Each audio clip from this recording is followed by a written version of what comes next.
course. Yay! Hello, everyone. Welcome in. Congrats on getting First Crusader. Yoshi, thank you for coming in. And Lurk, Smarty, it's been a while. How are you? It's nice to see you again. I hope your new year is good. I'm trying to get comfortable. I didn't have time to finish making my tea, so the tea bag is sitting in there like, hello, are you going to take me out anytime soon? There. And I have food because I hadn't eaten when I got home. Let's see, what is this?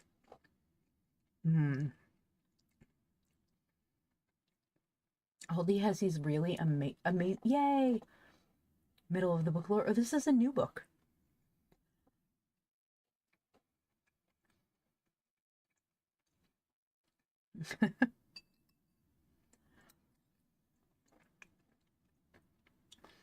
Aldi has these delicious plant-based like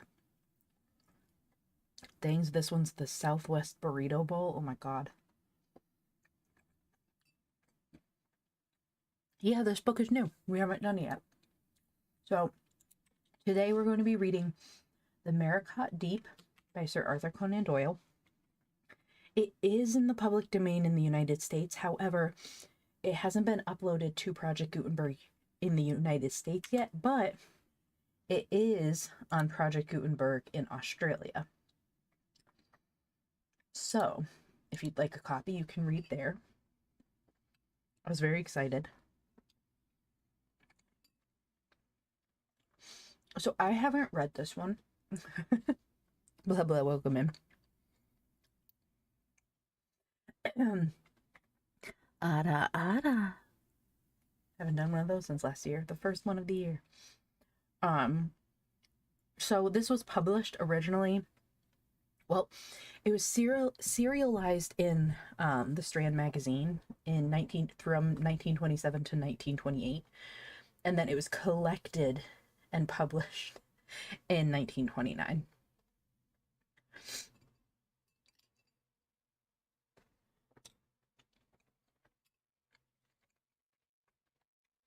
So it's supposedly a short book.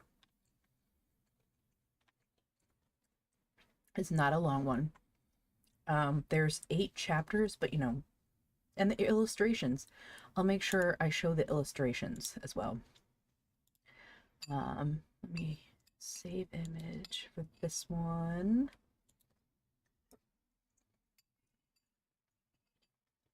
So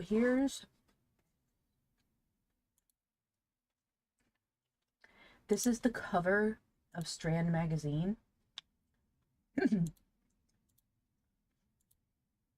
That it was published in.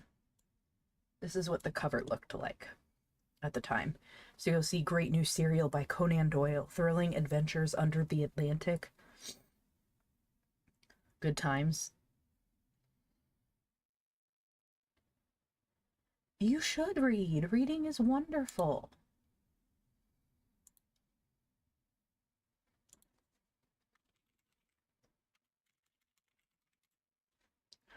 Okay. So that's that. Let's begin. That was from the first magazine from October 1927.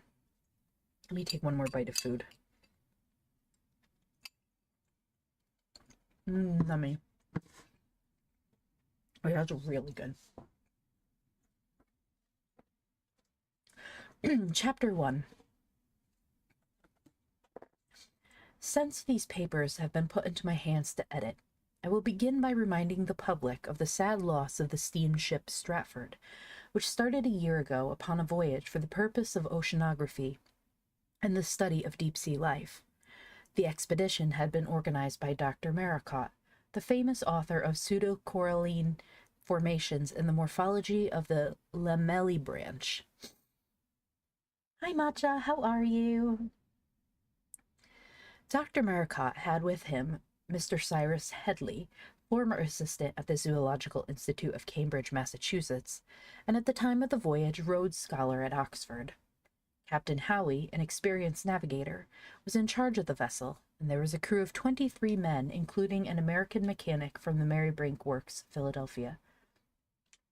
This whole party has utterly disappeared, and the only word ever heard of the ill-fated steamer was from the report of a Norwegian bark which actually saw a ship, closely corresponding with her description, go down in the great gale of the autumn of 1926. A lifeboat marked Stratford was found later in the neighborhood of the tragedy, together with some deck gratings, a life buoy, and a spar. This, coupled with the long silence, seemed to make it absolutely sure that the vessel and her crew would never be heard of more. Her fate is rendered more certain by the strange wireless message received at the time, which, though incomprehensible in parts, left little doubt as to the fate of the vessel. This I will quote later. Hello, Blue Flame. Welcome to class. Thank you for the follow. Hello, Ian. Feliz. Yes. Feliz Año Nuevo. I hope it's been good for you.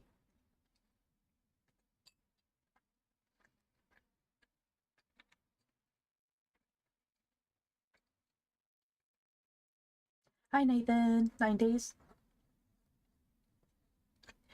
There were some remarkable points about the voyage of the Stratford which caused comment at the time. One was a curious secrecy observed by Professor Maracot. He was famous for his dislike and distrust of the press, but it was pushed to an extreme upon this occasion, when he would neither give information to reporters, nor would he permit the representative of any paper to set foot in the vessel during the weeks that it lay in the Albert dock. There were rumors abroad of some curious and novel construction of the ship which would fit it for deep-sea work, and these rumors were confirmed from the yard of Hunter and Company of West Hartlepool, where the structural changes had actually been carried out.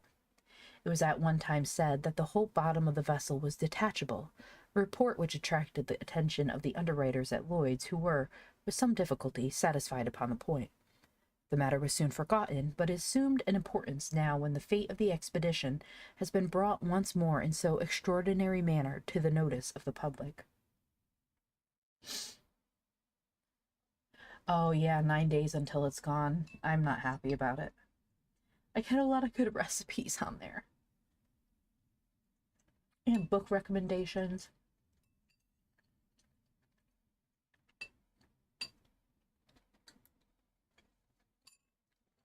My Christmas was good. How was yours?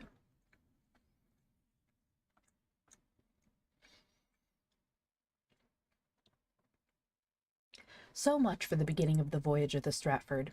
There are now 4 documents which cover the facts so far as they are known.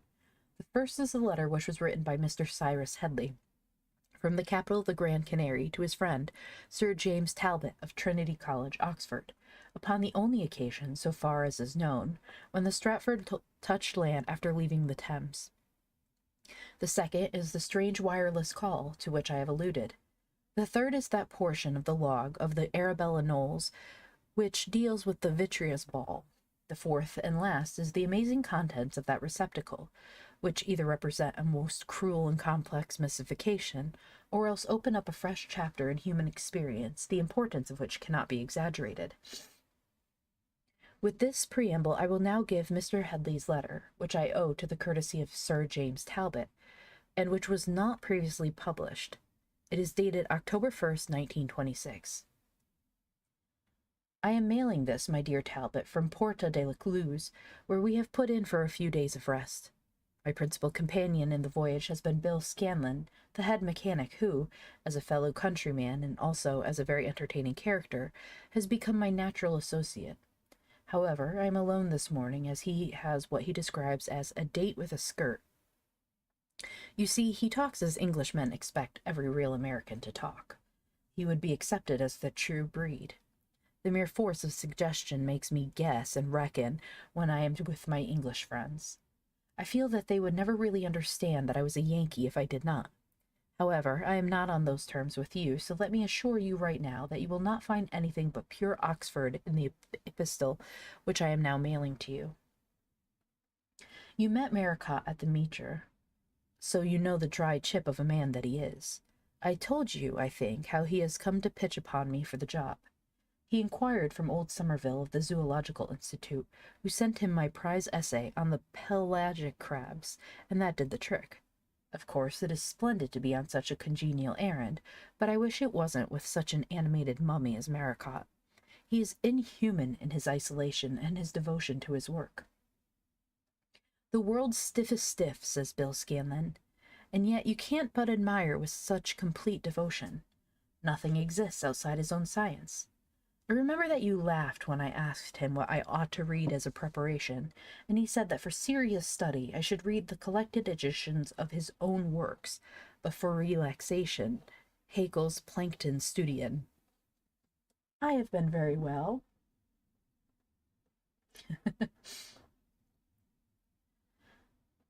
I know him no better than I did in that little parlor looking out on the Oxford High. He says nothing, and his gaunt, austere face, the face of a Savonarola, or perhaps of a Torquemada, never relapses into geniality.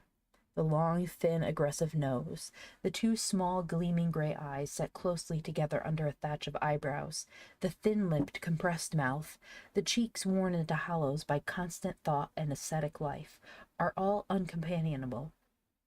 He lives on some mental mountain-top, out of reach of ordinary mortals.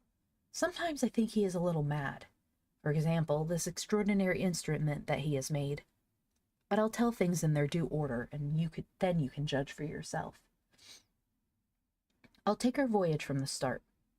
The Stratford is a fine seaworthy little boat, specially fitted for her job. She is 1,200 tons, with clear decks and a good broad beam, furnished with every possible appliance for sounding, trawling, dredging, and tow netting. She has, of course, powerful steam winches for hauling the trawls, and a number of other gadgets of various kinds, some of which are familiar enough and some are strange. Below these are comfortable quarters with a well-fitted laboratory for our special studies. We had the reputation of being a mystery ship before we started, and I soon found that it was not undeserved. Our first proceedings were commonplace enough. We took a turn up the North Sea and dropped our trawls for a scrape or two, but as the average depth is not much over 60 feet, and we were specially fitted for very deep-sea work, it seemed rather a waste of time. Anyhow, save for familiar table fish, dogfish, squids, jellyfish, and some terrigenous bottom deposits of the usual alluvial clay mud, we got nothing worth writing home about. Then we rounded Scotland, sighted the Faroes, and came down the Wyville-Thompson Ridge, where we had better luck. Thence we worked south to our proper cruising ground, which was between the African coast and these islands. We nearly grounded on Fort Aventura one moonless night, but save for that, our voyage was uneventful. What do you have? Homework?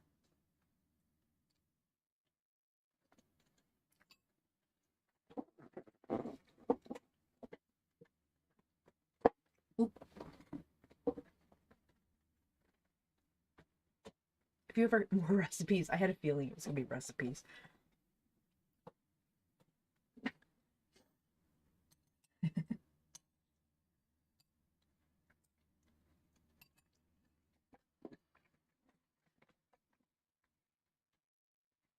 During these first weeks, I tried to make friends with Maracot, but it was not easy work.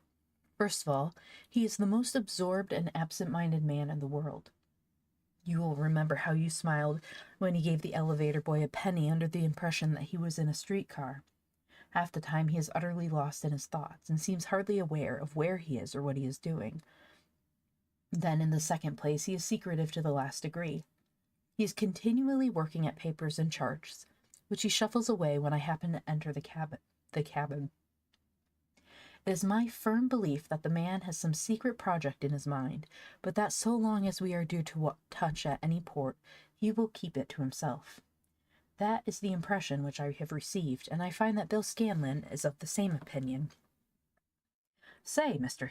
Headley," said he one evening, when I was seated in the laboratory testing out the salinity of samples from our hydrographic soundings, "what do you figure out that this guy has in his mind? What do you reckon that he means to do?" I suppose, said I, that we shall do what the Challenger and a dozen other exploring ships have done before us, and add a few more species to the list of fish, and a few more entries of the bathymetric chart. Not on your life, said he. If that's your opinion, you've got to guess again. First of all, what am I here for, anyhow? In case the machinery goes wrong, I hazarded.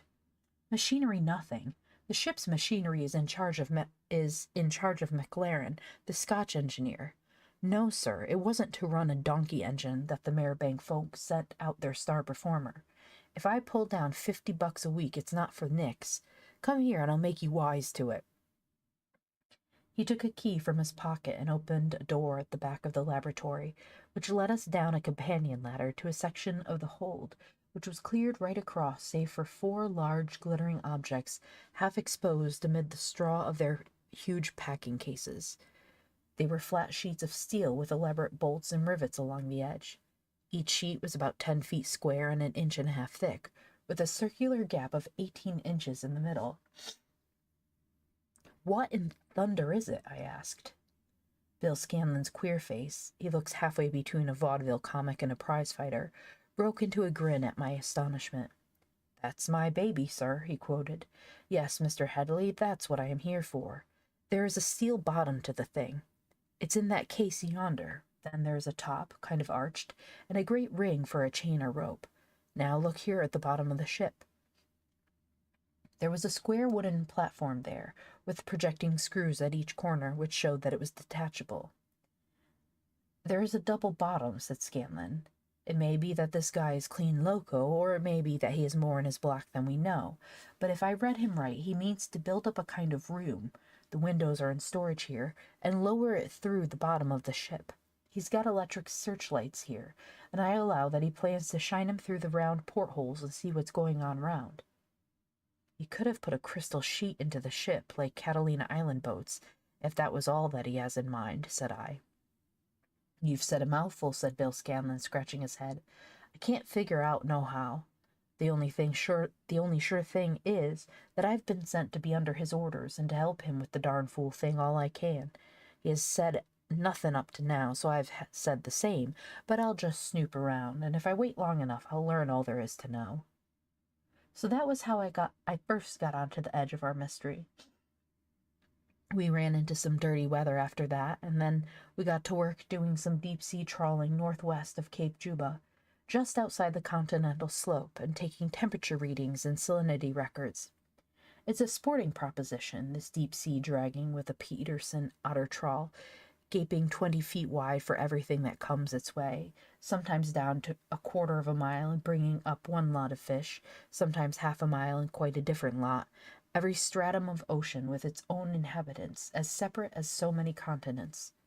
Sometimes from the bottom we would just bring up half a ton of clear pink jelly, the raw material of life, or maybe it would be a scoop of pteropod ooze, breaking up under the microscope into millions of tiny round reticulated balls with amorphous mud between. I won't bore you with all the brotolids and the macrurids, the ascidians and holothurians, and polyzoa and echinoderms. Anyhow, you can reckon that there is a great harvest in the sea, and that we have been diligent reapers.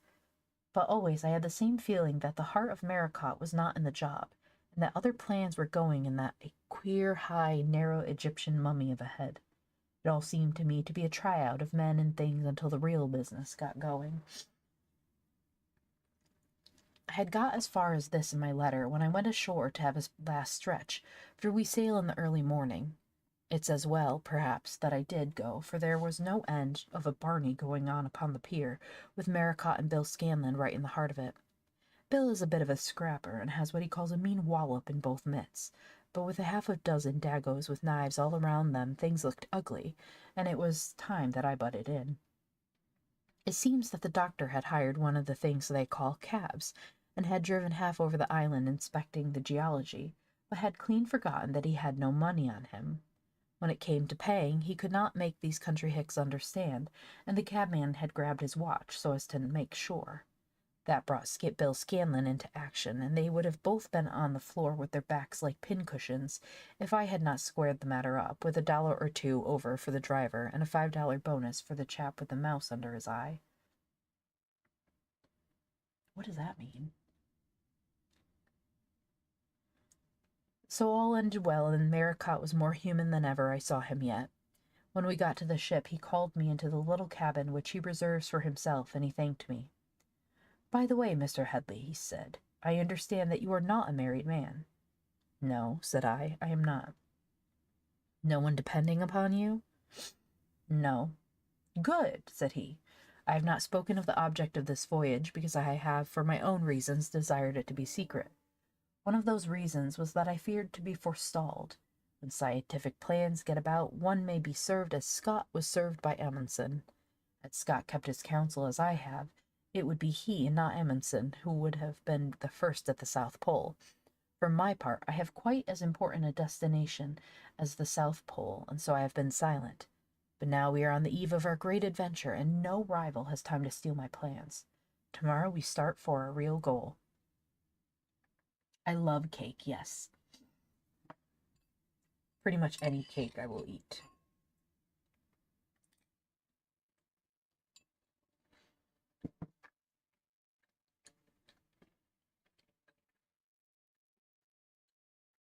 I shall after stream. Right now we're reading.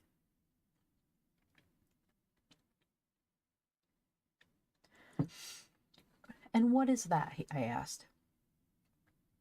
He leaned forward, his ascetic face all lit up with the enthusiasm of the fanatic.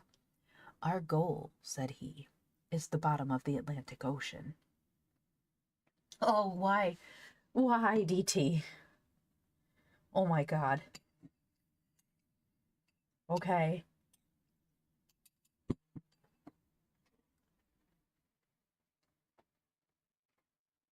I need to get better. Oh, let me throw my blanket on the floor. I'm old. I'm too old for this crap. 1, 2, 3,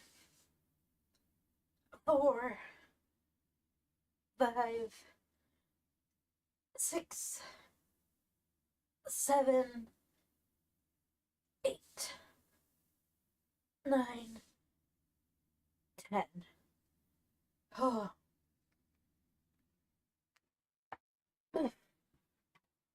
Okay. Welcome, Asu. Sounds of struggles for real. Hi, Ray. How are you? Hi, Matsu. Hi, Ray. Merry Christmas. Happy New Year. Get those games. Ray, how have you been?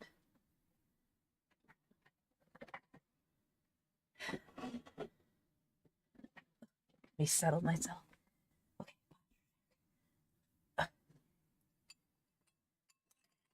While I finish my food.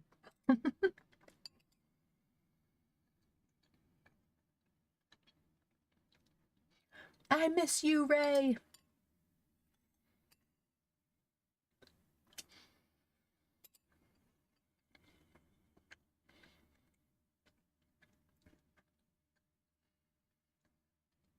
Okay. Lurk is good. I did a posture check. Love you, miss you. I'm making heart fans, but you can't see. Okay. Our goal is the bottom of the Atlantic Ocean. And right here I ought to stop. For I expect it has taken your breath away as it did mine. No, mine is gone because of the sit-ups. If I were a story writer, I guess I should leave it at that. But as I am just a chronicler of what occurred, I may tell you that I stayed another hour in the cabin of old man Maracot, and that I learned a lot, which there is still just time for me to tell you before the last shore boat leaves. "Yes, young man," said he, "you may write freely now, for by the time your letter reaches England, we shall have made the plunge." This started him sniggering, for he has a queer, dry sense of humor of his own. "Hey, zombie." Yes, sir, the plunge is the right word on this occasion, a plunge which will be historic in the annals of science. Let me tell you, in the first place, that I am well convinced that the current doctrine as to the extreme pressure of the ocean at great depths is entirely misleading. It is perfectly clear that other factors exist which neutralize the effect, though I am not yet prepared to say what those factors may be. That is one of the problems which we may settle. Now, what pressure, may I ask, have you been led to expect under a mile of water? He glowered at me through his big horn spectacles. Not less than a ton to the square inch, I answered. Surely that has been clearly shown. The task of the pioneer has always been to disprove the thing which has been clearly shown. Use your brains, young man. You have been for the last month fishing up some of the most delicate bathic forms of life, creatures so delicate that you could hardly transfer them from the net to the tank without marring their sensitive shapes. Did you find that there was evidence upon them of this extreme pressure? The pressure, said I, equalized itself. It is the same within as without. Words, mere words, he cried, shaking his lean head impatiently. You have brought up around fish, such fish as Gastrostomus globulus. Would they not have been squeezed flat had the pressure been as you imagined? Or look at our otter boards. They are not squeezed together at the mouth of the trawl. But the experience of divers. Certainly it holds good up to a point. They do find a sufficient increase of pressure to influence what is perhaps the most sensitive organ of the body, the interior of the ear. But as I plan it, we shall not be exposed to any pressure at all. We shall be lowered in a steel cage with crystal windows on each side for observation.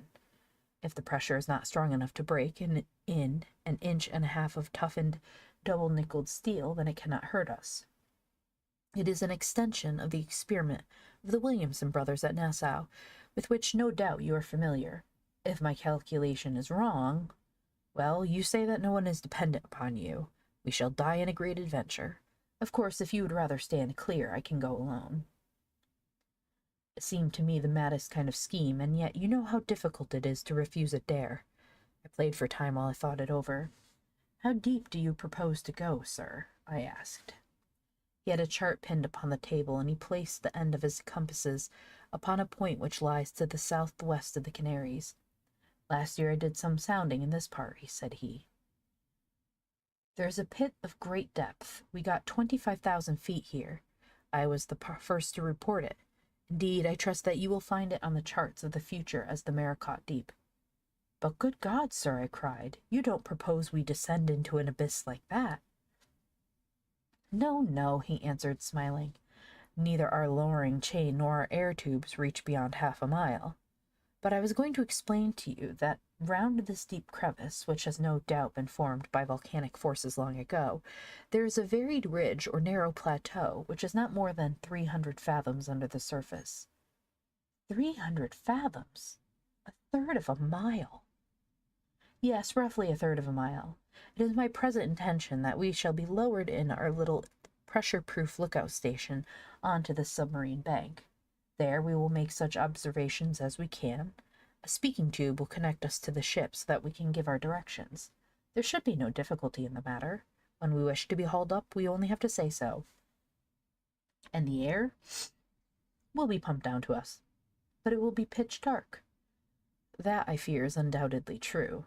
The experiments of Fall and Saracen at the Lake of Geneva showed that even the ultraviolet rays are absent at that depth.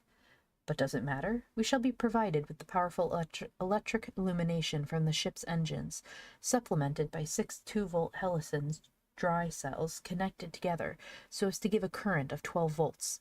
That, with a Lucas Army signaling lamp as a movable reflector, should serve our turn. Any other difficulties?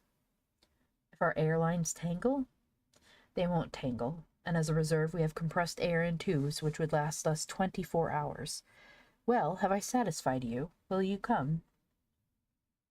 It was not an easy decision. The brain works quickly, and imagination is a mighty vivid thing. I seemed to realize that black box down in the primeval depths, to feel the foul twice-breathed air, and then to see the walls sagging, bulging inwards, rending at the joints with the water spouting at every rivet hole and crevice and crawling up from below. It was a slow, dreadful death to die. But I looked up, and there were the old man's fiery eyes fixed upon me with the exultation of a martyr to science. It's catching, that sort of enthusiasm, and if it be crazy, it is at least noble and unselfish. I caught fire from his great flame, and I sprang to my feet with my hand out. "Doctor, I'm with you to the end," said I. "I knew it," said he. "It was not for your it was not for your smattering of learning that I picked you, my young friend, nor," he added, "for your intimate acquaintance with the pelagic crabs. There are other qualities which may be more immediately useful, and they are loyalty and courage." So with that little bit of sugar I was dismissed, with my future pledged and my whole scheme of life in ruins. Well, the last shore boat is leaving. They are calling for the mail. You will either not hear from me again, my dear Talbot, or you will get a letter worth reading. If you don't hear, you can have a floating headstone and drop it somewhere south of the Canaries with the inscription, "Here or hereabouts lies all that the fishes have left of my friend, Cyrus J. Headley." The second document in the case is the unintelligible wireless message, which was intercepted by several vessels, including the Royal Mail steamer Arroya. It was received at 3 p.m., October 3rd, 1926, which shows that it was dispatched only 2 days after the Stratford left the Grand Canary, as shown in the previous letter, and it corresponds roughly with the time when the Norwegian bark saw a steamer founder in a cyclone 200 miles to the southwest of Porto de la Luz. It ran thus: "Blown on our beam ends. Fear position hopeless. Have already lost Maracot, Headley, Scanlon. Situation incomprehensible. Headley handkerchief end of deep sea sounding wire. God help us, SS Stratford." This was the last incoherent message which came from the ill-fated vessel, and part of it was so strange that it was put down to delirium on the part of the operator. It seemed, however, to leave no doubt as to the fate of the ship. The explanation, if it can be accepted as an explanation, of the matter is to be found in the narrative concealed inside the vitreous ball, and first it would be as well to amplify the very brief account which has hitherto appeared in the press of the finding of the ball. I take it verbatim from the log of the Arabella Knowles, Master Amos Green, outward bound with coal from Cardiff to Buenos Aires. Wednesday, January 5th, 1927, latitude 27.14, longitude 28 west. Calm weather, blue sky with low banks of cirrus clouds. Sea like glass. At 2 bells of the middle watch, the first officer reported that he had seen a shining object bound high out of the sea and then fall back into it. His first impression was that of some strange fish, but on examination with his glasses he observed that it was a silvery globe or ball, which was so light that it lay, rather than floated, on the surface of the water. I was called and saw it, as large as a football, gleaming brightly about half a mile off our starboard beam. I stopped the engines and called away the quarter-boat under the second mate, who picked the thing up and brought it aboard. On examination, it proved to be a ball made of some sort of very tough glass, and filled with a substance so light that when it was tossed in the air it wavered about like a child's balloon. It was nearly transparent, and we could see what looked like a roll of paper inside it. The material was tough, however, that we had the greatest possible difficulty in breaking the ball open and getting at the contents. A hammer would not crack it, and it was only when the chief engineer nipped it in the throw of the engine that we were able to smash it. Then I am sorry to say that it dissolved into sparkling dust, so that it was impossible to collect any good-sized piece for examination. We got the paper, however, and having examined it and concluded that it was of great importance, we laid it aside with the intention of handing it over to the British consul when we reached the Plate River. Man and boy, I have been at sea for 35 years, but this is the strangest thing that ever befell me, and so says every man aboard this ship. I leave the meaning of it all to wiser heads than mine. So much for the genesis of the narrative of Cyrus J. Headley, which we will now give exactly as written. Whom am I writing to? Well, I suppose I may say to the whole wide world, but as that is rather a vague address, I'll aim at my friend Sir James Talbot of Oxford University, for the reason that my last letter was to him, and this may be regarded as a continuation. I expect the odds are 100 to 1 that this ball, even if it should see the light of day and not be gulped by a shark in passing, will toss about on the waves and never catch the eye of the passing sailor. And yet it's worth trying, and Maracot is sending up another, so between us it may be that we shall get our wonderful story to the world. Whether the world will believe it is another matter, I guess, but when folk look at the ball with its vitrine cover and note its contents of Levigen gas, they will surely see for themselves that there is something here that is out of the ordinary. You, at any rate, Talbot, will not throw it aside unread. If anyone wants to know how the thing began and what we were trying to do, he can find it all in a letter I wrote you on October 1st last year, the night before we left Porto de la Luz. By George, if I had known what was in store for us, I think I should have sneaked into a shore boat that night. And yet, well, maybe even with my eyes open, I would have stood by the doctor and seen it through. On second thoughts, I have no doubt that I would. Well, starting from the day that we left Grand Canary, I will carry on with my experiences. The moment we were clear of the port, old man Maracot fairly broke into flames. The time for action had come at last, and all the damped-down energy of the man came flaring up. I tell you, he took hold of that ship and of everyone and everything in it, and bent it all to his will. The dry, creaking, absent-minded scholar had suddenly vanished, and instead there emerged a human electrical machine, crackling with vitality and quivering from the great driving force within. His eyes gleamed behind his glasses like flames in a lantern. It seemed to be everywhere at once, working out distances on his chart, comparing reckonings with the skipper, driving Bill Scanlon along, setting me on to 100 odd jobs, but it was all full of method and with a definite end. He developed an unexpected knowledge of electricity and of mechanics, and spent much of his time working at the machinery which Scanlon, under his supervision, was now carefully piecing together. "Say, Mr. Headley, it's just dandy," said Bill on the morning of the second day. "Come in here and have a look. The Doc is a regular fellow and a whale of a slick mechanic." I had a most unpleasant impression that it was my own coffin at which I was gazing, but even so I had to admit that it was a very adequate mausoleum. The floor had been clamped to the 4 steel walls, and the porthole cage screwed into the center of each. A small trap door at the top gave admission, and there was a second one at the base. A steel cage was supported by a thin but very powerful steel hawser, which ran over a drum and was paid out or rolled in by the strong engine which we used for our deep-sea trawls. The hawser, as I understood, was nearly half a mile in length, the slack of it coiled around the bollards of the deck. The rubber breathing tubes were of the same length, and the telephone wire was connected with them, and also the wire by which the electric lights within could be operated from the ship's batteries, though we had an independent installment as well. It was on the evening of that day that the engines were stopped. The glass was low, and a thick black cloud rising upon the horizon gave warning of coming trouble. The only ship in sight was a bark flying Norwegian colors, and we observed that it was reefed down, as if it was expecting trouble. For the moment, however, all was propitious, and the Stratford rolled gently upon a deep blue ocean, white-capped here and there from the breath of the trade wind. Bill Scanlon came to me in my laboratory with more show of excitement than his easy-going temperament had ever permitted him to show. "Look at here, Mr. Headley," said he. "They've lowered that contraption into a well in the bottom of the ship. Do you figure that the boss is going down in it?" "Certain sure, Bill, and I'm going with him." Well, you are sure bughouse, the two of you." "You don't believe anything anyone tells you?" "Okay. I will not believe them."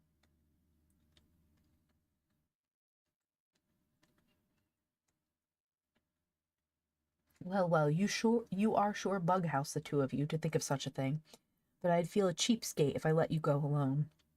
"It is no business of yours, Bill."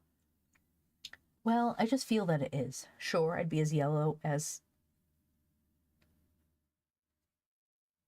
a baby with the jaundice." I'm changing some words if you hear me pause because they're outdated and offensive.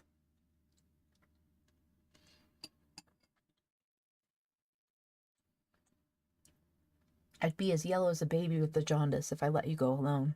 Maribbank sent me here to look after the machinery, and if the machinery's down at the bottom of the sea, then it's a sure thing that Thing that it's me for the bottom. Where those steel castings are, that's the address of Bill Scanlon, whether the folk around him are crazy or no. It was useless to argue with him, so one more was added to our little suicide club, and we just waited for our orders. All night they were hard at work upon the fittings, and it was after an early breakfast that we descended into the hold ready for our adventure. The steel cage had been half lowered into the false bottom, and we now descended one by one through the upper trap door, which was closed and screwed down behind us, Captain Howie with a most lugubrious face having shaken hands with each of us as we passed him. We were then lowered a few more feet, the shutter drawn above our heads, and the water admitted to test how far we were really seaworthy. The cage stood the trial very well. Every joint fitted exactly, and there was no sign of any leakage. Then the lower flap in the hold was loosened, and we hung suspended in the ocean beneath the level of the keel. Absolutely not. There is no way. Absolutely no way.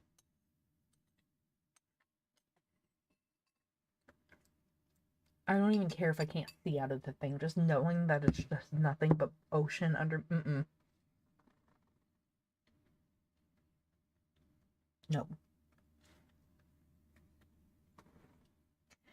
It was really a very snug little room, and I marveled at the skill and foresight with which everything had been arranged. The electric illumination had not been turned on, but the semi-tropical sun shone brightly through the bottle green water at either porthole. Some small fish were flickering here and there, streaks of silver against the green background. Inside there was a settee round the little room, which with a bathymetric dial, a thermometer, and other instruments ranged above it. Beneath the settee was a row of pipes, which represented our reserve supply of compressed air in case the tubes should fail us. Those tubes opened out above our heads, and the telephonic apparatus hung beside them. We could all hear the mournful voice of the captain outside. "Are you really determined to go?" he asked. "We are quite all right," the doctor answered impatiently. "You will lower slowly, and have someone at the receiver all the time. I will report conditions. When we reach the bottom, remain as you are until I give instructions.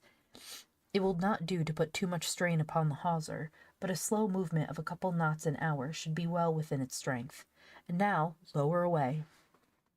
He yelled out the two words with the scream of a lunatic. It was the supreme moment of his life, the fruition of all his brooding dreams. For an instant I was shaken by the thought that we were really in the power of a cunning, plausible monomaniac. Bill Scanlon had the same thought, for he looked across at me with a rueful grin and touched his forehead. But after that one wild outburst, our leader was instantly his sober, self-contained self once more. Indeed, one had but to look at the order and a forethought which showed itself in every detail around us to be assured as to the power of his mind. But now all our attention was diverted to the wonderful new experience which every instant was providing. Slowly the cage was sinking into the depths of the ocean. Light green water turned to the dark olive. That again deepened into a wonderful blue, a rich, deep blue, gradually thickening to a dusky purple. Lower and lower we sank, 100 feet, 200 feet, 300. The valves were acting to perfection. Our breathing was as free and natural as upon the deck of the vessel. Slowly the bathymeter needle moved around the luminous dial. 400, 500, 600. "How are you?" roared an anxious voice from above us. "Nothing could be better," cried Maracot in reply. But the light was failing. There was now only a dim gray twilight which rapidly changed to utter darkness. "Stop her!" shouted our leader. We ceased to move and hung suspended at 700 feet below the surface of the ocean. I heard the click of the switch, and the next instant we were flooded with glorious golden light which poured out through each of our side windows and sent long glimmering vistas into the waste of waters around us. With our faces against the thick glass, each at our own porthole, we gazed out into such a prospect as man had never seen. Up to now we had known these strata by the sight of the few fish which had been too slow to avoid our clumsy trawl, or too stupid to escape a dragnet.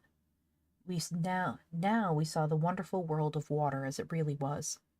If the object of creation was the production of man, it is strange that the ocean is so much more populous than the land. Broadway on a Saturday night, Lombard Street on a weekday afternoon, are not more crowded than the great sea spaces which lay before us. We had passed those surface strata where fish are either colorless or of the true maritime tints of ultramarine above and silver below. Here there were creatures of every conceivable tint and form which pelagic life can show. Delicate leptocephaly or eel larvae shot like streaks of burnished silver across the tunnel of radiance.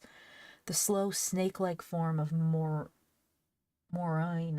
the deep-sea lamprey, writhed and twisted by, or the black serratia, all spikes and mouth, gaped foolishly back at our peering faces. Sometimes it was the squat cuttlefish which drifted across and glanced at us with human sinister eyes. Sometimes it was some crystal-clear pelagic form of life, Zystoma or Glaucus, which lent a flower-like charm to the scene. One huge caranix, or horse mackerel, butted savagely again and again against our window until the dark shadow of a 7-foot shark came across him, and he vanished into its gaping jaws. Dr. Maracot sat entranced, with his notebook upon his knee, scribbling down his observations and keeping up a muttered monologue of scientific comment. "What's that? What's that?" I would hear. "Yes, yes, Chimera mirabilis, as taken by the Michaelsars. Dear me, there is Lepidian, but a new species, as I should judge. Observe that Marcurus, Mr. Headley.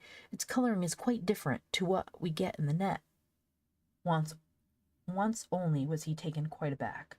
It was when a long oval object shot with great speed past his window from above, and left a vibrating tail behind it which extended as far as we could see above us and below. I admit that I was as puzzled for the moment as the doctor, and it was Bill Scanlon who solved the mystery. "I guess that boob, John Sweeney, has heaved his lead alongside of us. Kind of a joke, maybe, to prevent us from feeling lonesome."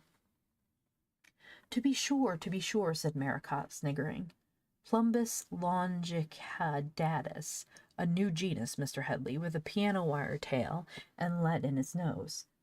But indeed it is very necessary they should take soundings so as to keep above the bank, which is circumscribed in size.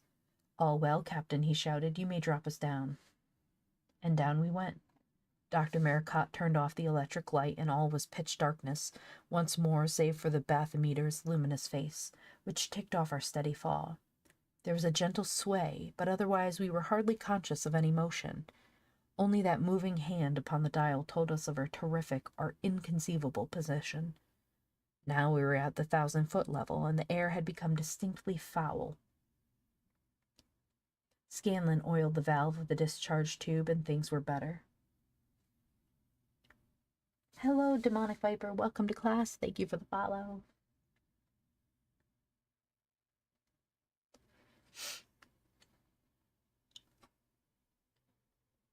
At 1,500 feet, we stopped and swung in mid-ocean with our lights blazing once more.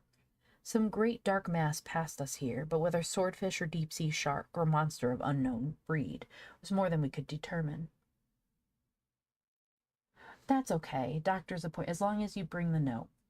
I'm sure it'll be fine. You can make up the work later."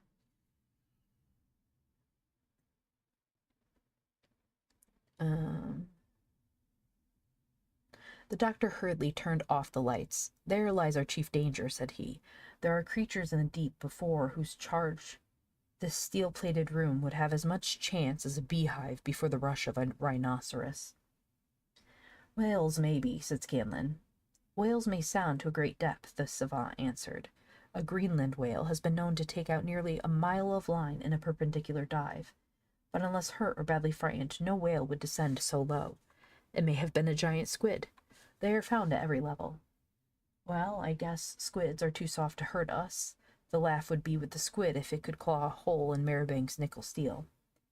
"Their bodies may be soft," the professor answered, "but the beak of a large squid would shear through a bar of iron, and one peck of that beak might go through these inch-thick windows as if they were parchment." "Gee Whittaker!" cried Bill, as we resumed our downward journey.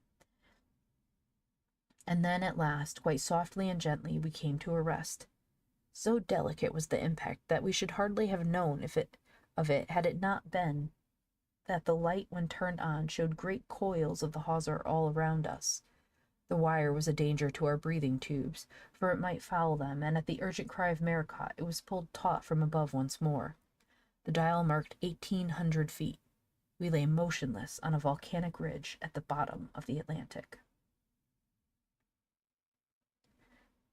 Absolutely not. You could not pay me enough to go down there.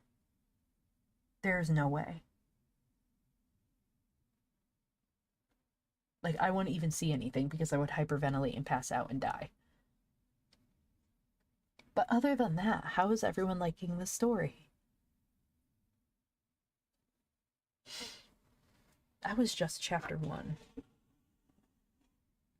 Liking it? Yay! Had you heard of this one, Matsu?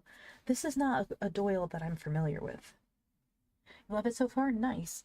For everyone who kind of came in late, that's totally fine. It's a Arthur Conan Doyle story.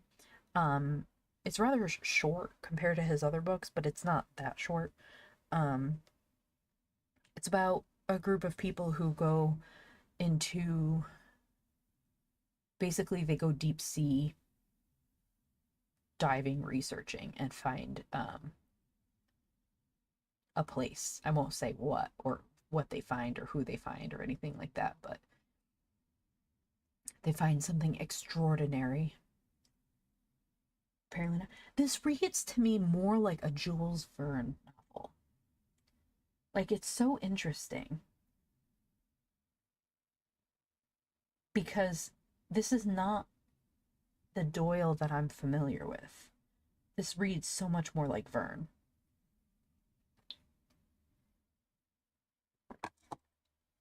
Like, honestly, if somebody gave me this book and said read it and then asked me to identify the author, I would have said Jules Verne without hesitation, and I would have been clearly wrong.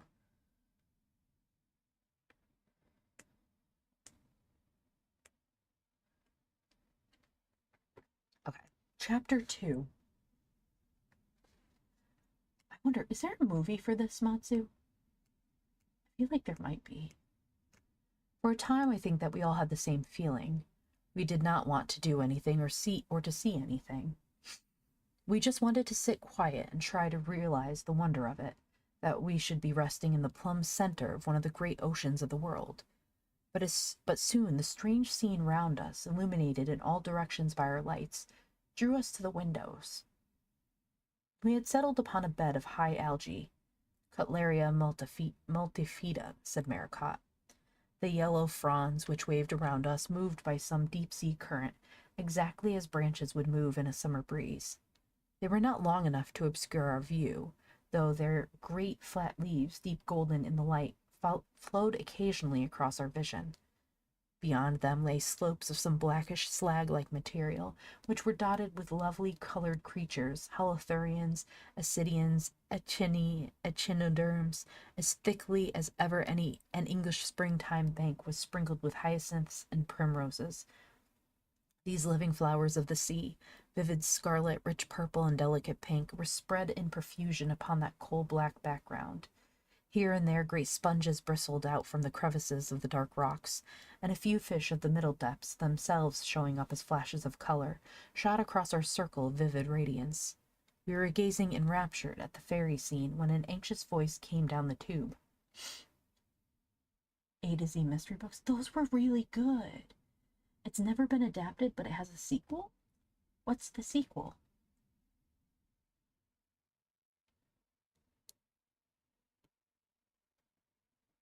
Those were good, and then Encyclopedia Brown. That was another really good one.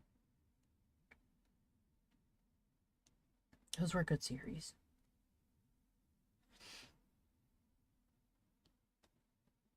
Well, how do you like the bottom? Is all well with you? Don't be too long, for the glass is dropping, and I don't like the look of it.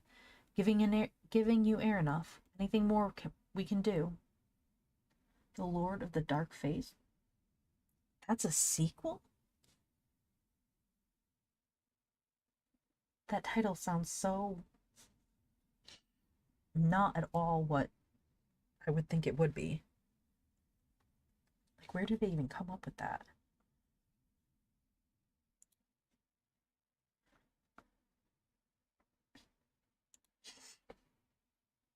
Odd.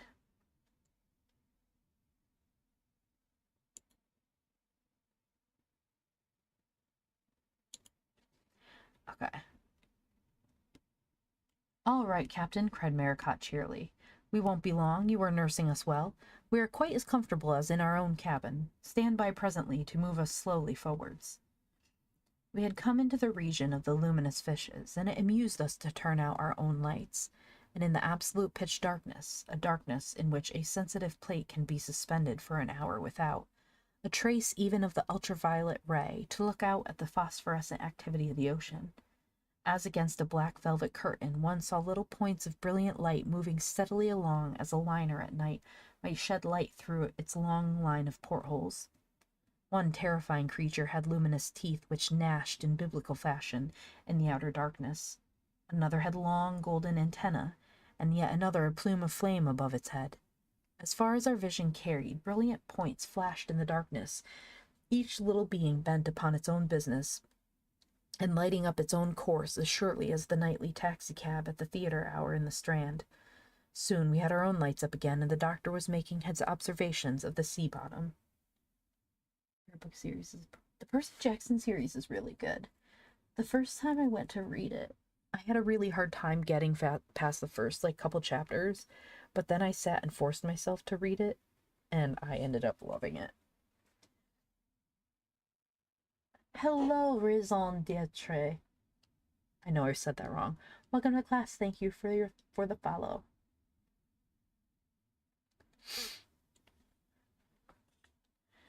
Deep as we are not deep enough to get any of the characteristic bathic deposits, said he. These are entirely beyond our possible range. Perhaps on another occasion, with a longer hawser. Cut it out, growled Bill. Forget it. Maracot smiled. You will soon get acclimatized to the depths, Scantlin. This will not be our only descent. The hell you say? Muttered Bill. You will think no more of it than of going down into the hold of the Stratford. You will observe, Mr. Headley, that the groundwork here, so far as we can observe it through the dense growth of hydrozoa and siliceous sponges, is pumice stone and the black slag of basalt, pointing to ancient plutonic activities. Indeed, I am inclined to think that it confirms my previous view that this ridge is part of a volcanic formation, and that the Maracot Deep, he rolled out the words as if he loved them, represents the outer slope of the mountain. It has struck me that it would be an interesting experiment to move our cage slowly onwards until we come to the edge of the deep, and we see exactly what the formation may be at that point. I should expect to find a precipice of majestic dimensions extending downwards into a sharp angle into the extreme depths of the ocean. Yay! Awesome! And what's interesting about that series is that Rick Riordan wrote it specifically with dyslexic kids in mind, which was really cool. I liked that about it. The experiment seemed to me to be a dangerous one, for who could say how far our thin hawser could bear the strain of lateral movement? But with Maracot danger, either to himself or to anyone else, simply did not exist when a scientific observation had to be made. I held my breath, and so I observed did Bill Scanlon, when a slow movement of our steel hull, brushing aside the waving fronds of seaweed, showed that the full strain was upon the line. It stood it nobly, however, and with a very gentle sweeping progression we began to glide over the bottom of the ocean. Maracot, with a compass in the hollow of his hand, shouting his direction as to the course to follow, and occasionally ordering the shell to be raised so as to avoid some obstacle in our path. This basaltic ridge can hardly be more than a mile across, he explained. I had marked the abyss as being to the west of the point where we took our plunge. At this rate, we should certainly reach it in a very short time. We slid without any check over the volcanic plain, all feathered by the waving golden algae, and made beautiful by the gorgeous jewels of nature's cutting flaming out from their setting of jet. Suddenly the doctor dashed to the telephone. "Stop her!" he cried. "We are there!" A monstrous gap opened suddenly before us. No. No. It was a fearsome place, the vision of a nightmare. Black shining cliffs of basalt fell sheer down into the unknown. Their edges were fringed with dangling laminaria, as ferns might overhang some earthly gorge, but beneath the tossing, vibrating rim there were only the black gleaming walls of the chasm. The rocky ledge curved away from us, but the abyss might be of any breadth, for our lights failed to penetrate the gloom which lay before us. When a Lucas signaling lamp was turned downwards, it shot out a long golden lane of parallel beams extending down, down, down until it was quenched in the gloom of the terrible chasm beneath us. "It is indeed wonderful," cried Maracot, gazing out with a pleased proprietary expression upon his thin, eager face. "For depth I need not say that it has often been exceeded. There is the Challenger Deep of 26,000 feet near the Ladrone Islands, the Planet Deep of 32,000 feet off the Philippines, and many others, but it is probable that the Maracot Deep stands alone in the declivity of its descent, and is remarkable also for its escape from the observation of so many hydrographic explorers who have charted the Atlantic. It can hardly be doubted—" He had stopped in the middle of a sentence, and a look of intense interest and surprise had frozen upon his face. Bill Scanlon and I, gazing over his shoulders, were petrified by that which met our startled eyes. Nope. I would simply pass away. Some great creature was coming up the tunnel of light which we had projected into the abyss. Far down, where it tailed off into the darkness of the pit, we could dimly see the vague black lurchings and heavings of some monstrous body in slow upward progression. Paddling in clumsy fashion, it was rising with dim flickerings to the edge of the gulf. Now, as it came nearer, it was right in the beam, and we could see its dreadful form more clearly. It was a beast unknown to science, and yet with an analogy too much with which we are familiar. Too long for a huge crab, and too short for a giant lobster. It was molded more upon the lines of the crayfish, with two monstrous nippers outstretched on either side, and a pair of 16-foot antennae, which quivered in front of its black, sullen eyes. The carapace, light yellow in color, may have been 10 feet across, and its total length, apart from antennae, must have been not less than 30. "Wonderful!" cried Maracot, scribbling desperately in his notebook. "Semi-pediculated eyes, elastic lamellae, family Crustacea, species unknown, Crustaceus maracoti. Why not? Why not?" "By gosh, I'll pass its name, but it seems to be coming our way," cried Bill. "Say, Doc, what about putting our light out?" "Just one moment, while I note the reticulations," cried the naturalist. Yes, that will do." He clicked off the switch, and we were back in our inky darkness, with only the darting lights outside like meteors on a moonless night. "That beast is sure the world's worst," said Bill, wiping his forehead. I felt like the morning after a bottle of prohibition hooch. "It is certainly terrible to look at," Maracot remarked, "and perhaps terrible to deal with also if we were really exposed to those monstrous claws. But inside our steel case we can afford to examine him in safety and at our ease." He had hardly spoken when there came a rap as from a pickaxe upon our outer wall. Then there was the long-drawn rasping and scratching, ending in another sharp rap. We have a picture update.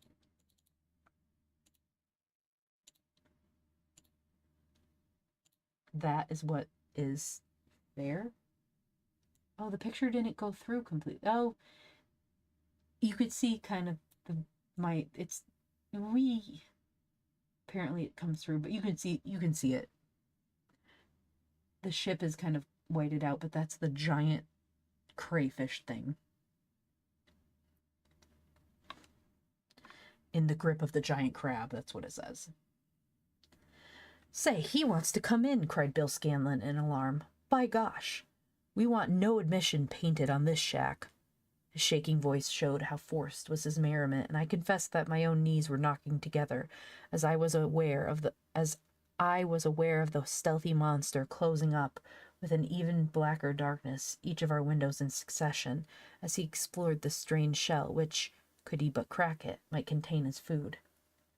"He can't hurt us," said Maracot, but there was less assurance in his tone. "Maybe it would be as well to shake the brute off." He hailed the captain up the tube. "Pull us up 20 or 30 feet, he cried.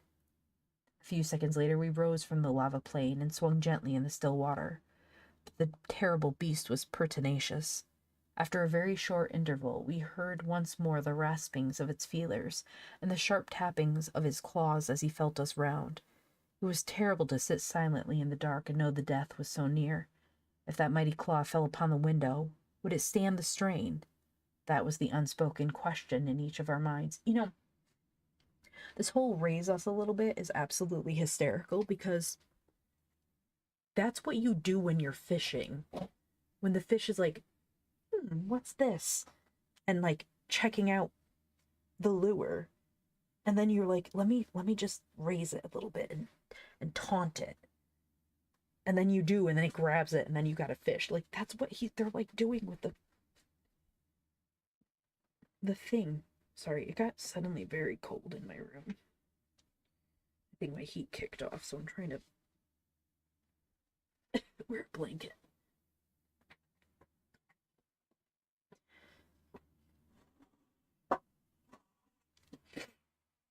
But suddenly an unexpected and more urgent danger presented itself.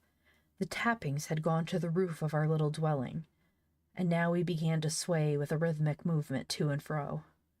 "Good God!" I cried. "It has hold of the hawser. It will surely snap it." "Say, Doc, it's mine for the surface. I guess we've seen what we came to see, and it's home sweet home for Bill Scanlon. Ring up the elevator and get her going." "But our work is not half done," croaked Maracot. "We have only begun to explore the edges of the deep. Let us at least see how broad it is. When we have reached the other side, I shall be content to return." Then up the tube. "All well, Captain. Move on at 2 knots until I call for a stop." Remember when I did that thing? So cool. Yeah. We moved slowly out over the edge of the abyss. Since darkness had not saved us from the attack, we now turned on our lights. One of the portholes was entirely obscured by what appeared to be the creature's lower stomach. Its head and its great nippers were at work above us, and we still swayed like a clanging bell. The strength of the beast must have been enormous. Were ever mortals placed in such a situation with 5 miles of water beneath, and that deadly monster above? The oscillations became more and more violent. An excited shout came down the tube from the captain as he became aware of the jerks upon the hawser, and Maracot sprang to his feet with his hands thrown upwards in despair. Even within the shell we were aware of the jar of the broken wires, and an instant later we were falling into the mighty gulf beneath us. As I look back at that awful moment, I can remember hearing a wild cry from Maracot. "The hawser has parted. You can do nothing. We are all dead men," he yelled, grabbing at the telephone tube, and then, "Goodbye, Captain, goodbye to all." They were our last words to the world of men. This is his fault. Scanlon said stop. He had to keep going. We did not fall swiftly down, as you might have imagined. In spite of our weight, our hollow shell gave us some sustaining buoyancy, and we sank slowly and gently into the abyss. I heard the long scrape as we slid through the claws of the horrible creature which had been our ruin, and then with a smooth gyration we went circling downwards into the abysmal depths. It may have been fully 5 minutes, and it seemed like an hour, before we reached the limit of our telephone wire, and it snapped like a thread. Our air tube broke off at almost the same moment, and the salt water came spouting through the vents. With quick, deft hands, Bill Scanlon tied cords around each of the rubber tubes, and so stopped the inrush, while the doctor released the top of our compressed air, which came hissing forth from the tubes. The lights had gone out when the wire snapped, but even in the dark the doctor was able to connect up the Hellison's dry cells, which lit a number of lamps in the roof. "It should last us a week," he said with a wry smile. "We shall at least have light to die in." Then he shook his head sadly, and a kindly smile came over his gaunt features. "It is all right for me. I am an old man and have done my work in the world. My one regret is that I should have allowed you 2 young fellows to come with me. I should have taken the risk alone. I simply shook his hand in reassurance, for indeed there was nothing I could say. Bill Scanlon, too, was silent. Slowly we sank, marking our pace by the dark fish shadows which flitted past our windows. It seemed as if they were flying upwards rather than that we were sinking down. We still oscillated, and there was nothing so far as I could see to prevent us from falling on our side or even turning upside down. Our weight, however, was fortunately very evenly balanced, and we kept a level floor. Glancing up at the bathymeter, I saw we had already reached the depth of a mile. "You see, it is as I said," remarked Maracot with some complacency. "You may have seen my paperwork in the proceedings of the Oceanographical Society upon the relation of pressure and depth.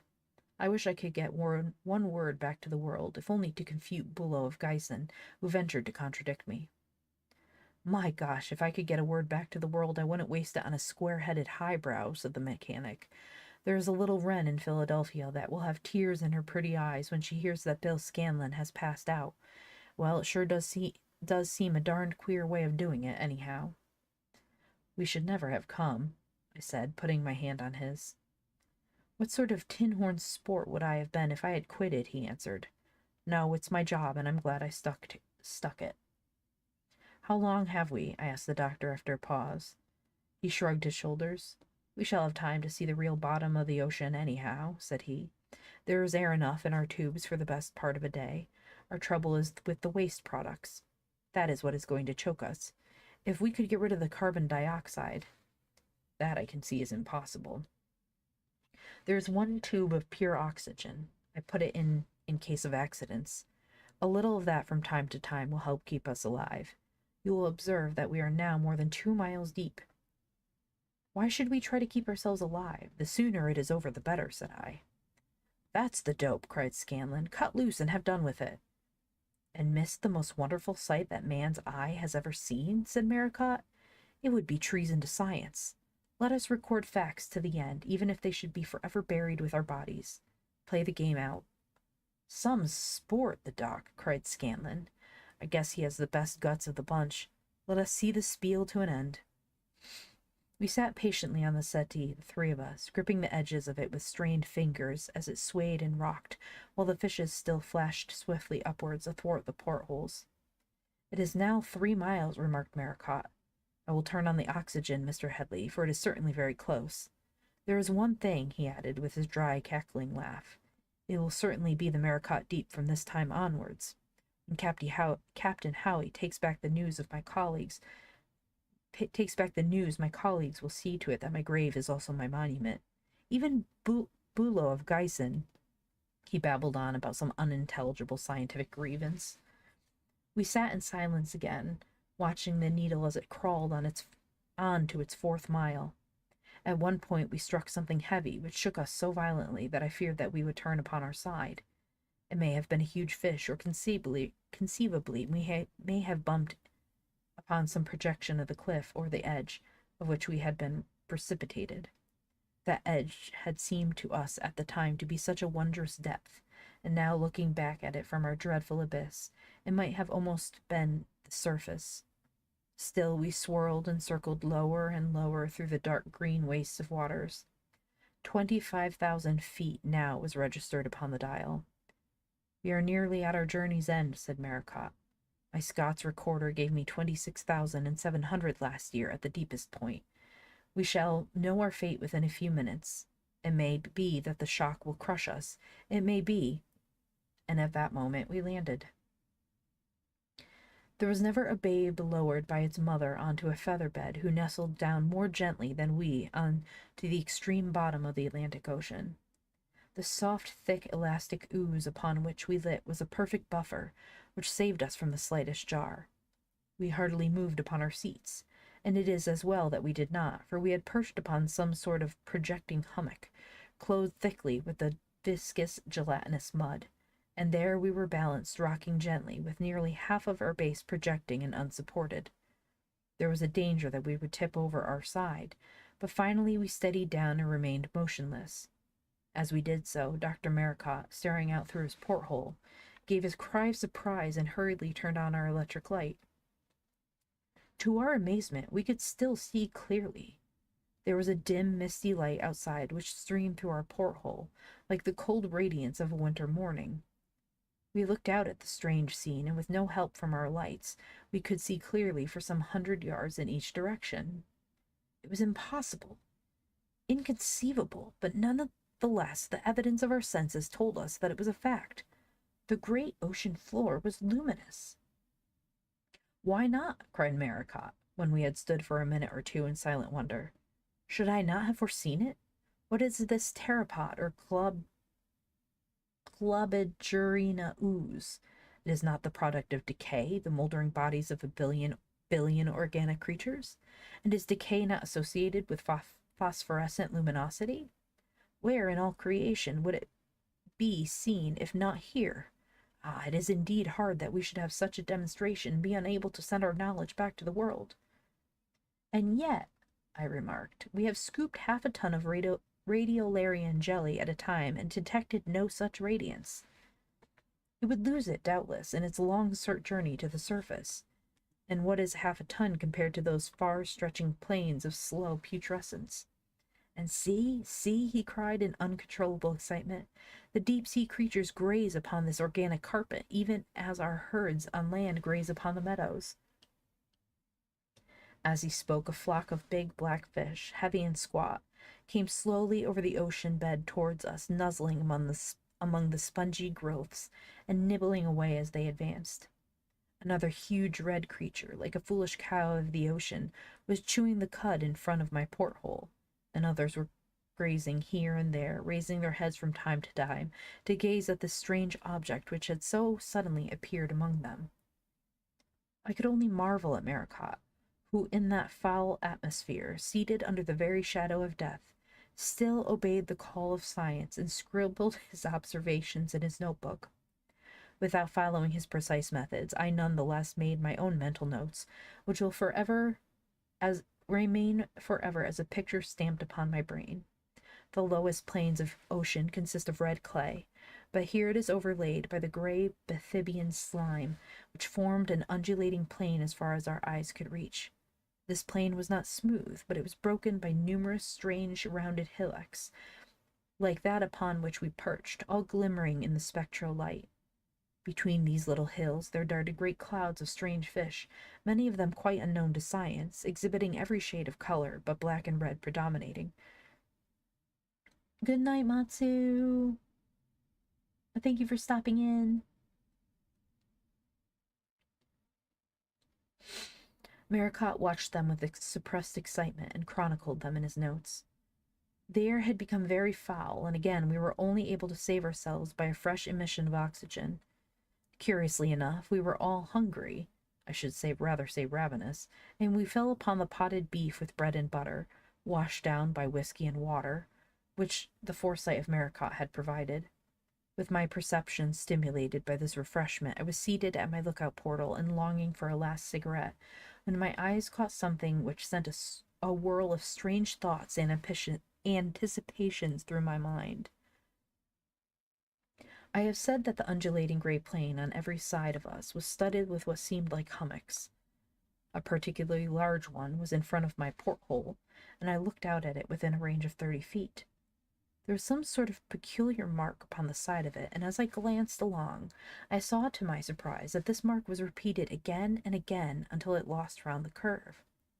When one is so near death, it takes much to give one a thrill about anything connected with this world, but my breath failed me for a moment, and my heart stood still as I suddenly realized that it was a frieze at which I was looking, and that, barnacled and worn as it was, the hand of man had surely at some time carved these faded figures. Maracot and Scanlan crowded to my porthole and gazed out in utter amazement at these signs of the omnipresent energies of man. "It is carving, for sure," cried Scanlan. "Kuro, welcome!" "Hi, I'm happy to see you. How are you? How is your new year?" "It is carving, for sure," cried Scanlan. "I guess this stump has been the roof of a building. Then these other ones are buildings also. Say, boss, we've dropped plumb onto a regular burg." "It is indeed an ancient city," said Maracot. Geology teaches that the seas have once been continents and the continents seas, but I have always distrusted the idea that in time so recent as the Quaternary there could have been an Atlantic subsidence. Plato's report of Egyptian gossip had then a foundation of fact. These volcanic formations confirm the view that this subsidence was due to seismic activity. Really? I normally stream after you're asleep. Oh, boo.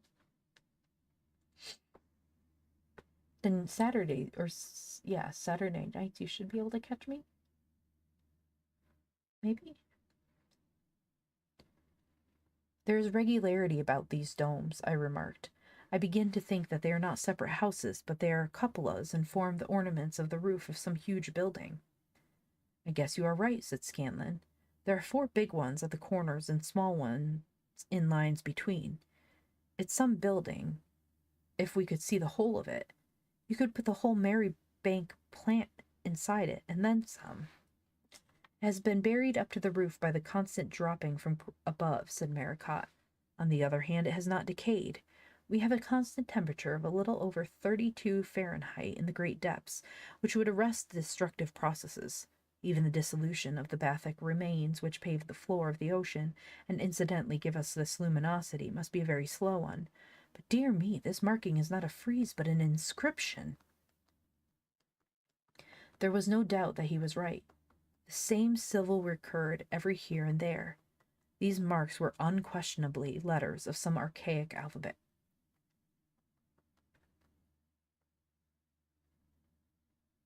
Oh. So you go to around 8, 9 p.m. Oh, okay. I have made a study of Phoenician antiquities, and there's certainly something suggestive and familiar in these characters, said our leader. Well, we have seen a buried city of ancient days, my friends, and we carry a wonderful piece of knowledge with us to the grave. There is no more to be learned.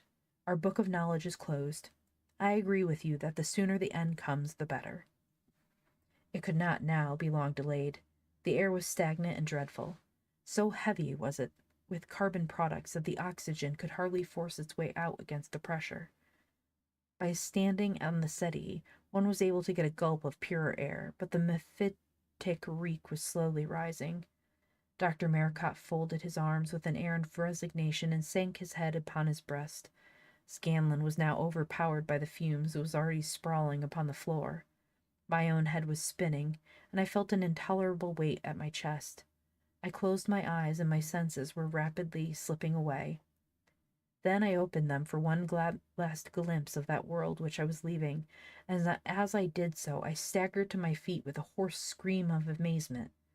A human face was looking in at us through the porthole. Good night, Kuro. Thank you for stopping in.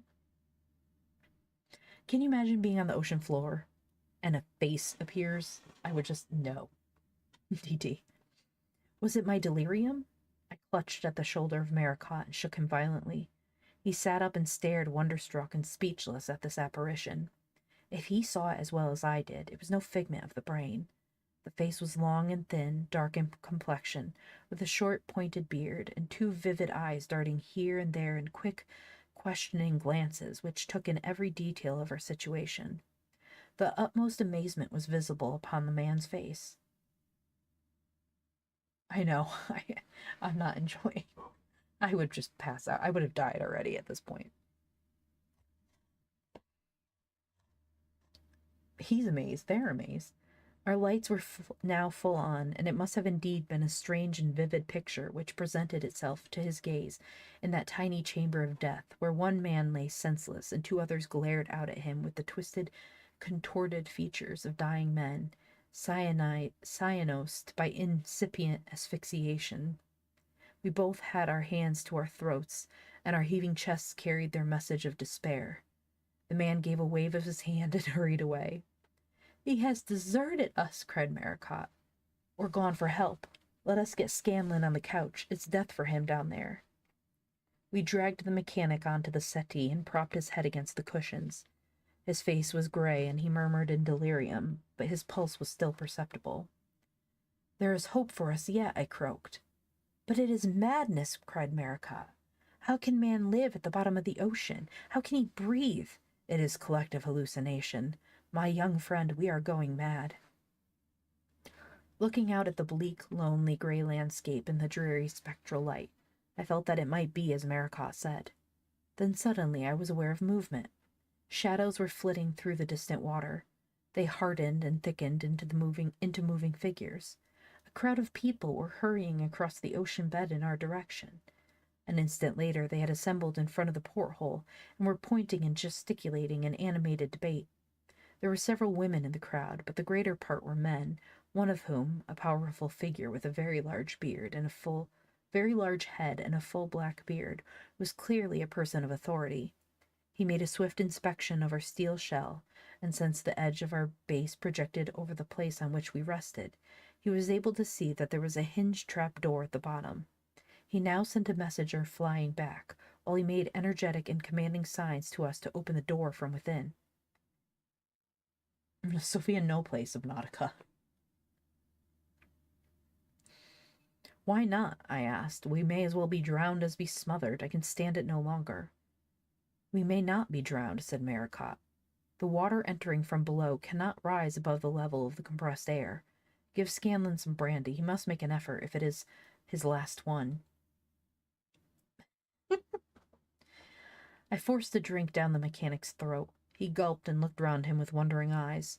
Between us we got him erect on the settee and stood on either side of him. He was still half dazed, but in a few words I explained the situation. There is a chance of chlorine poisoning if the water reaches the batteries, said Maracot. Open every air tube, for the more pressure we can get, the less water may enter. Now help me pull upon the lever.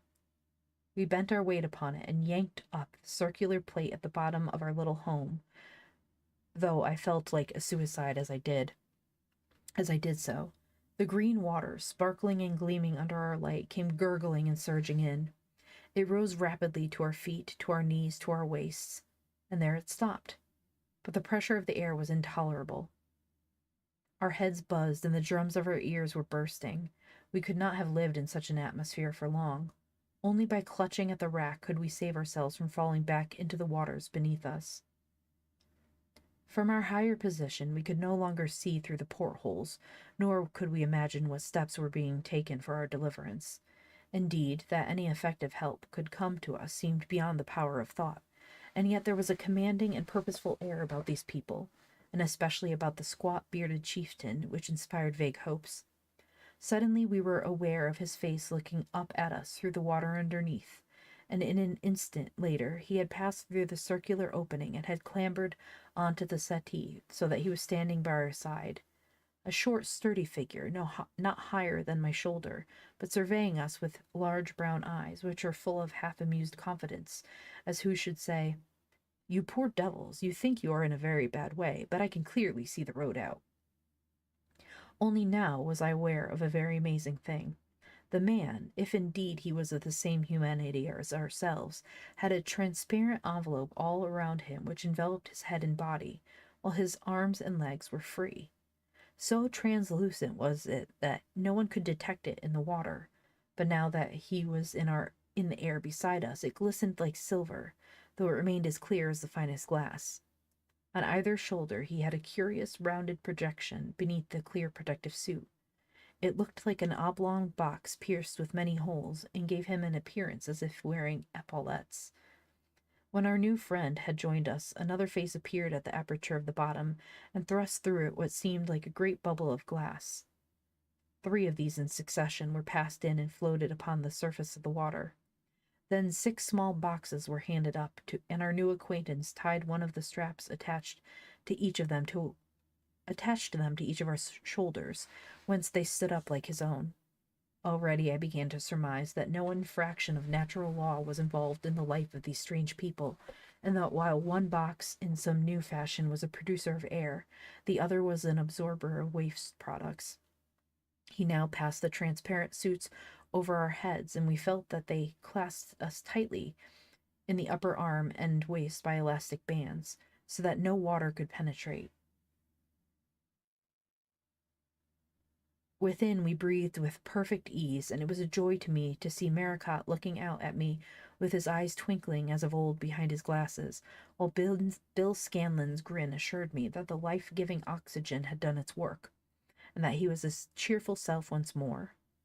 Our rescuer looked from one to another of us with grave satisfaction, and then motioned to us to follow him through the trap-door and out onto the floor of the ocean. A dozen willing hands were outstretched to pull us through and to sustain our first faltering steps as we staggered with our feet deep in the slimy ooze. Hello, Crimson Lotus. Welcome to class. Thank you for the follow. Even now I cannot get past the marvel of it. There we were, the three of us, unhurt and at our ease at the bottom of a 5-mile abyss of water. Where was that terrific pressure which had exercised the imagination of so many scientists? We were no more affected by it than were the dainty fish swimming around us. It is true that so far our bodies were concerned, we were protected by these delicate bells of vitrine, which were in truth tougher than the strongest steel. But even our limbs, which were exposed, felt no more than a firm constriction from the water, which one learned in time to disregard. It was wonderful to stand together and look back at the shell from which we had emerged. We had left the batteries at work, and it was a wondrous object, with its streams of yellow light flooding out from each side, while clouds of fishes gathered at each window. As we watched it, the leader took Maracot by the hand, and we followed them across the watery morass, clumping heavily through the sticky surface. Hello, SP Freely. Welcome to class. Thank you for the follow.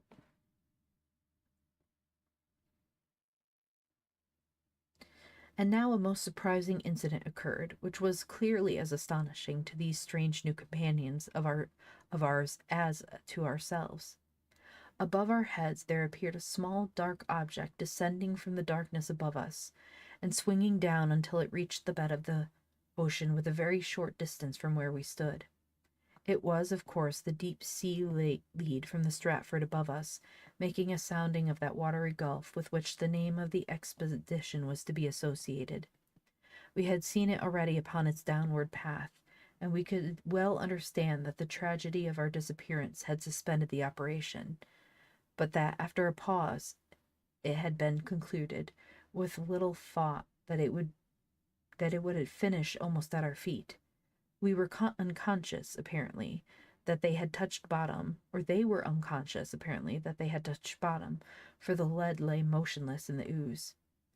Above me stretched the taut piano wire which connected me through 5 miles of water with the deck of our vessel. Oh, that it were possible to write a note and attach it! The idea was absurd, and yet I could not send some message which would show them that we were still conscious. My coat was covered by my black glass bell, and the pockets were unapproachable, but I was free below the waist, and my handkerchief chanced to be in my trousers pocket. I pulled it out and tied it above the top of the lead. The weight at the once disengaged itself by its automatic mechanism, and I presently saw my white wisp of linen flying upwards to the world which I may never see again. Our new acquaintances examined the 75 pounds of lead with great interest, and finally carried it off with us as we went upon our way. We had only walked a couple of 100 yards, threading our way among the hummocks, when we halted before a small, square-cut door with solid pillars on either side, and an inscription across the lintel. It was open, and we passed through it into a large bare chamber. There was a sliding partition worked by a crank from within, and this was drawn across behind us. We could, of course, hear nothing in our glass helmets, but after standing a few minutes we were aware that a powerful pump must be at work, for we saw the level of the water sinking rapidly above us. In less than a quarter of an hour we were standing upon a sloppy, stone-flagged pavement, while our new friends were busy in undoing the fastenings of our transparent suits. An instant later there we stood, breathing perfectly pure air in a warm, well-lighted atmosphere, while the dark people of the abyss, smiling and chattering, crowded round us with handshakes and shakings and friendly pattings. It was a strange, rasping tongue that they spoke, and no word of it was intelligible to us, but the smile on the face and the light of friendship in the eye are understandable even in the waters under the earth. The glass suits were hung on numbered pegs upon the wall, and all the kindly folk half led and half pushed us to an inner door, which opened onto a long, downward-sloping corridor. When it closed again behind us, there was nothing to remind us of the stupendous fact that we were the involuntary guests of an unknown race at the bottom of the Atlantic Ocean, and cut off forever from the world to which we belonged. Now that the terrific strain had been so suddenly eased, we were all exhausted. Even Bill Scanlon, who was a pocket Hercules, dragged his feet along the floor, while Maracot and I were only too glad to lean heavily upon our guides. Yet weary as I was, I took in every detail as we passed. That the air came from some air-making machine was very evident, for it issued in puffs from circular openings in the walls. The light was diffused and was clearly an extension of the Fluor system, which was already engaging the attention of our European engineers, when the filament and lamp were dispensed with. It shone from long cylinders of clear glass, which were suspended along the cornices of the passages. So much I had observed when our descent was checked, and we were ushered into a large sitting room, thickly carpeted and well furnished with gilded chairs and sloping sofas, which brought back vague memories of Egyptian tombs. The crowd had been dismissed, and only the bearded man with 2 attendants remained. "Manda," he repeated several times, tapping himself upon the chest. Then he pointed to each of us in turn and repeated the words, Maracot, Headley, and Scanlon, until he had them perfect. He then motioned to us to be seated, and said a word to one of the attendants, who left the room and returned presently, escorting a very ancient gentleman, white-haired and long-bearded, with a curious conical cap of black cloth upon his head. I should have said that all these folks were dressed in colored tunics, which extended to their knees, with high boots of fish-skin or shagreen. The venerable newcomer was clearly a physician, for he examined each of us in turn, placing his hand upon our brows and closing his own eyes as if receiving a mental impression as to our condition. Apparently he was by no means satisfied, for he shook his head and said a few grave words to Manda. The latter at once sent the attendant out once more, and he brought in a tray of eatables and a flask of wine, which were laid before us. We were too weary to ask ourselves what they were, but we felt the better for the meal. We were then led to another room, where 3 beds had been prepared, and one of these I flung myself down. I have a dim recollection of Bill Scanlon coming across and sitting beside me. "Say, Bo, that jolt of brandy saved my life," said he. "But where are we, anyhow?" "I know no more than you do." "Well, I am ready to hit the hay," he said sleepily, as he turned to his bed. "Say, that wine was fine. Thank God Volstead never got down here." They were the last words I heard as I sank into the most profound sleep that I can ever recall. And I think we're going to end there, because each chapter is very long. I see 3.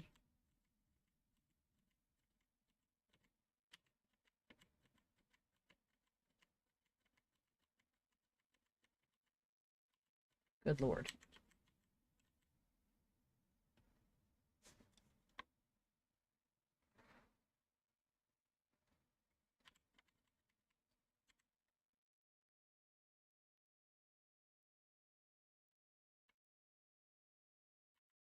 Okay. I think that's good. There. Let me scroll back. Okay.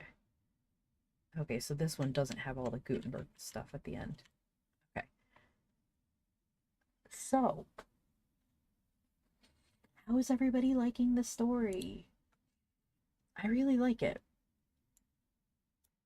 Again, it feels more to me like Jules Verne than Doyle, than Conan Doyle. But it is a good story, yeah. It's definitely interesting. Unique. Let's see. Oh, my back is cracking. Tomorrow will very likely be another streaming day.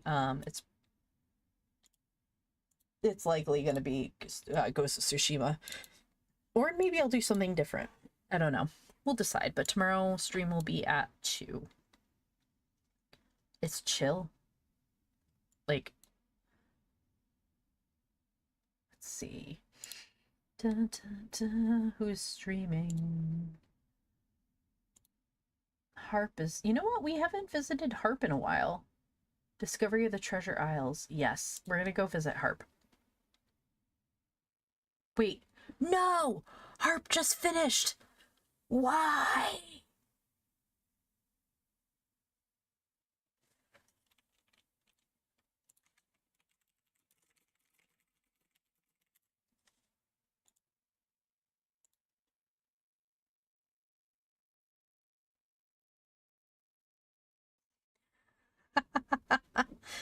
Goes to sushi again.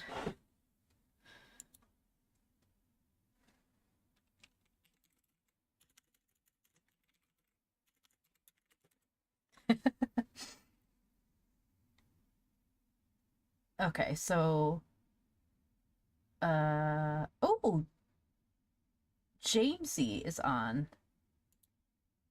Okay. Jamesy is on, and Jamesy is doing some stories. Bedtime stories. Space Viking? Okay, let's go to Jamesy. He's back. I think he finished his move. For those that do not know, Jamesy is a live streamer. So a little different for me, but he's still pretty awesome. Okay, let's see. All right, ready, everybody?